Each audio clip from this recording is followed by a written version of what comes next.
Hello all, welcome back to my channel. +1 படிக்கிற பொண்ணுக்கு uniform code தைப்போம். அதுக்கு 70 பாயிண்ட் துணி கொடுத்துருந்தாங்க. அதை ரெட்டையாக மடித்து போட்டிருக்கேன். கரை ஆப்போசிட் சைடு வரணும். ஃபோல்டிங் நம்ம பக்கம் இருக்கணும். இப்போ அளவு கோட் கொடுத்துருக்காங்க. அந்த கோட்டை எடுத்து நம்ம அகலம் உயரங்களை அளக்கணும். எப்பயுமே ஃபோல்டாக இருக்கிற பக்கத்தை தான் கட் பண்ணணும். இதில் ஃபோல்டாக இருக்கிறது பேக் சைடு.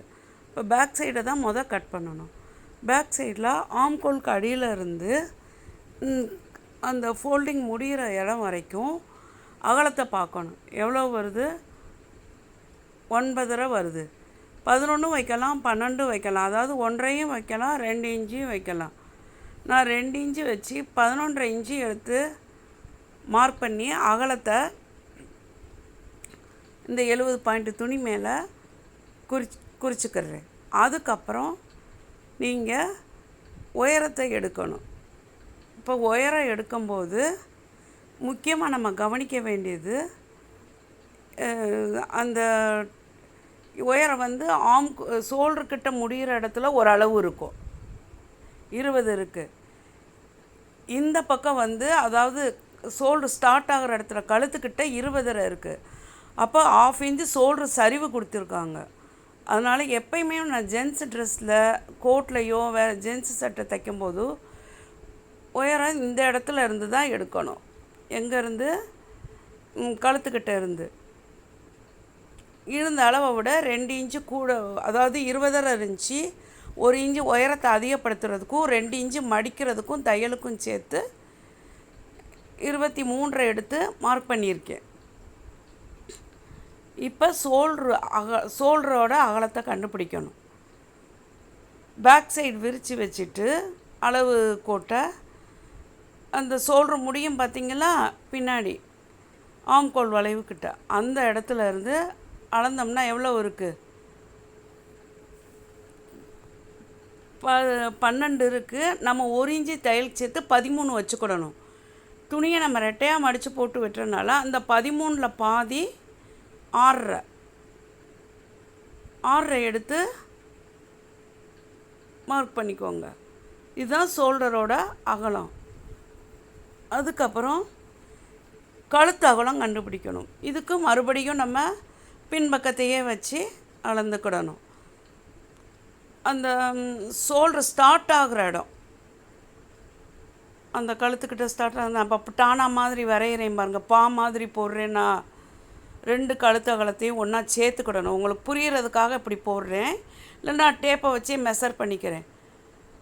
எவ்வளோ இருக்குது? ஒரு 5.5 இருக்குது. நம்ம இங்கிட்டு தையலுக்கு கொஞ்சம் 1/4 இன்ச்சு தள்ளி வரைவோம். அப்போ 4.5 வந்துடும். 4.5 வருதா? இதுவும் நம்ம ரெட்டையாக மடித்து போட்டு தான் குறிப்போம். அப்போ 4.5ல் பாதி 2.25 எடுத்து மார்க் பண்ணிக்கோங்க. இதுதான் நம்ம 2.25க்கு பதில் 2 கூட எடுத்துக்கலாம். ஏன்னா நம்ம கட் பண்ணி ஸ்டிச் பண்ணி காலர் வர்றதுக்குள்ளே நம்ம அப்படியே துணி விரிஞ்சிரும், ஒரு நேரம் பிரிஞ்சிரும். நம்ம அதுக்கப்புறம் கூட இந்த 1/4 இன்ச்சை நம்ம சேர்த்து வெட்டிக்கலாம். எப்போயுமே ஜென்ஸ் ட்ரெஸ் கட் பண்ணால் கொஞ்சம் கழுத்து அகலம் உயரத்தை குறைச்சே வரைஞ்சிக்கலாம். இப்போ ஆம்கோல் உயரம் கண்டுபிடிக்கணும். ஷோல்டர் சரிவு எவ்வளோ இருக்குன்னு பார்த்துட்டு நம்ம இந்த ஷோல்டர் நம்ம எங்களுக்குள்ளே வச்சு கழுத்து அகலத்துக்கிட்ட கரெக்டாக வச்சிங்கன்னா கிராஸ் அதுவே விழுந்துடும், நின்றுடும் எந்த அளவு வெட்டியிருக்காங்கன்னு. அதை பார்த்து கரெக்டாக எவ்வளோ இறக்கியிருக்குன்னு 1/2 இன்ச்சு சரித்து வெட்டியிருக்காங்க. பெரிய பெரிய அளவு கூட இது மாறும், 1, 1.5 மாறும். அதே இடத்துல வச்சு ஆம்கோல் உயரத்தை குறிச்சிக்கோங்க. கரெக்டான அளவை குறிச்சிட்டு தையலுக்கு மேலே குறிக்கணும். ஸ்டிச் பண்ணுற இடத்தையும் ஒரு மார்க் பண்ணிக்கோங்க. அப்போ தான் நம்ம தைக்கும்போது டேப் எடுத்து அளக்காமையே அந்த மார்க்கிங்லேயே நம்ம சைடு ஸ்டிச் போட்டுடலாம்.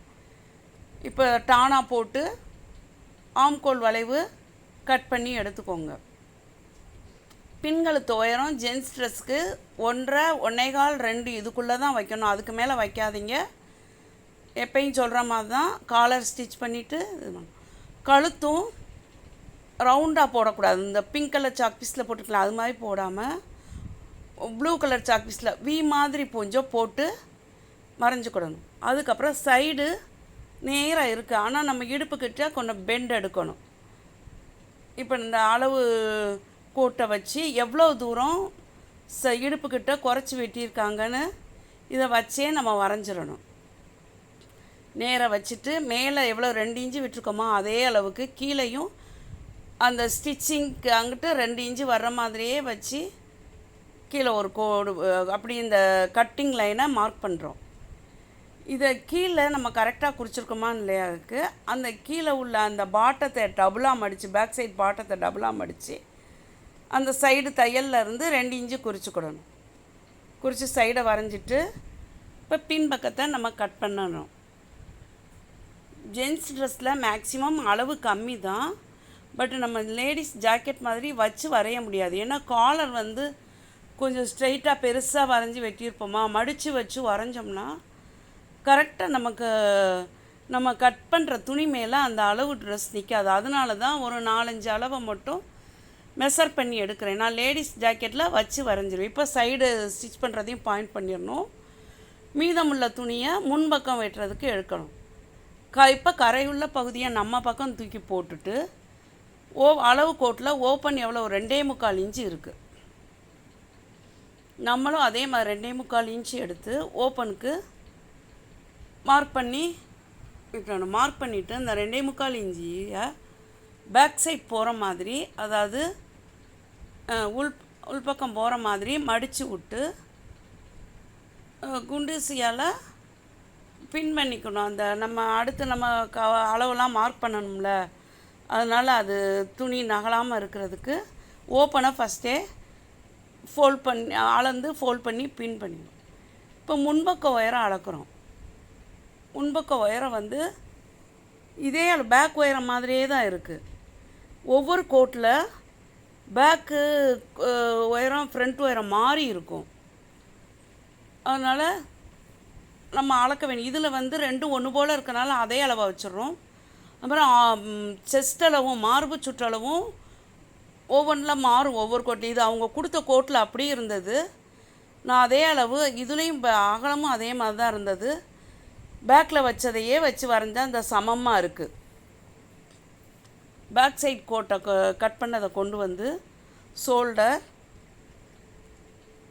சரிவு, கழுத்தகலம், ஆம்கோல் வளைவு, சைடு ஸ்டிச் அந்த மார்க் பண்ணுறது, பாடி சைடு, கீழே பாட்டம் எல்லாத்தையும் ஸ்ட்ரைட்டாக வரைஞ்சிக்கிடணும். அதுக்கப்புறம் ஆம்கோல், ஃப்ரண்ட்டு ஆம்கோல் கொஞ்சம் கவர் எடுத்து வெட்டுறதுக்கு வரைஞ்சிக்கணும். முன்கழுத்தை இப்படி வச்சு வரைஞ்சிடலாம் ஈஸியாக, லேடிஸ் ஜாக்கெட்டில் வரைஞ்ச மாதிரி. 1/4 இன்ச்சு மேலே குறிச்சிக்கோங்க. கொஞ்சம் குறைவாக வெட்டினாலும் பரவாயில்ல, காலர் ஸ்டிச் பண்ணிவிட்டு அளந்து நம்ம வெட்டிக்கிடலாம். இப்போ முன்பக்கத்தை கட் பண்ண ஆரம்பிப்போம். இதில் அளவுகள் வந்து ரொம்ப கம்மியான அளவு தான். கொஞ்சம் காலர் ஸ்டிச் பண்ணுறது தான் கொஞ்சம் புதுசில் சிரமமாக இருக்கும். அதுக்கப்புறம்லாம் ஜென்ஸு கோட்டோ சட்டையோ நல்லா அந்த காலர் ஸ்டிச் பண்ண பழகிட்டோம்னா கட்டிங்லாம் ஈஸியாக முடிஞ்சிடும். அதனால் இதை கொஞ்சம் நல்லா பழகிக்கோங்க. இது அந்த ஓப்பன் மடிக்கிற இடத்துல ஒரு பாயிண்ட்டு, சைடில் ஸ்டிச் பண்ணுற இடத்துல ஒரு சிசரா பாயிண்ட் போட்டு அளந்து இந்த அளவு மடித்து தைக்கணும். திரும்ப அளக்க வேண்டியதில்லை, இதே அளவு மடிச்சுக்கலாம். இப்போ காலருக்கு கேன்வாஸை ரெட்டையாக மடித்து போட்டு அளவு கோட்டில் உள்ள காலரையும் ரெட்டையாக மடித்து எவ்வளோ இருக்குன்னு பாருங்கள். எவ்வளோ 8 வருது. நம்ம 1/4 இன்ச்சு மட்டும்தான் கேன்வாஸில் கூட வைக்கணும். 1/4 இன்ச்சுக்கு மேலே கூட வைக்க வேண்டாம். இதே இது நம்ம 8.25 எடுத்து மடித்து போட்டுக்கோங்க. இது கேன்வாஸை நம்ம அயன் பண்ணால் அந்த 1/4 இன்ச்சு கூட சேர்க்க தேவையில்லை. இப்போ 1.5 இன்ச்சு இருக்குது, 1.5 இருக்கா, நம்ம 2 இன்ச்சு மட்டும் 1/2 இன்ச்சு மட்டும் தையலுக்கு எடுத்துக்கோங்க. கேன்வாஸில் உயரத்தில்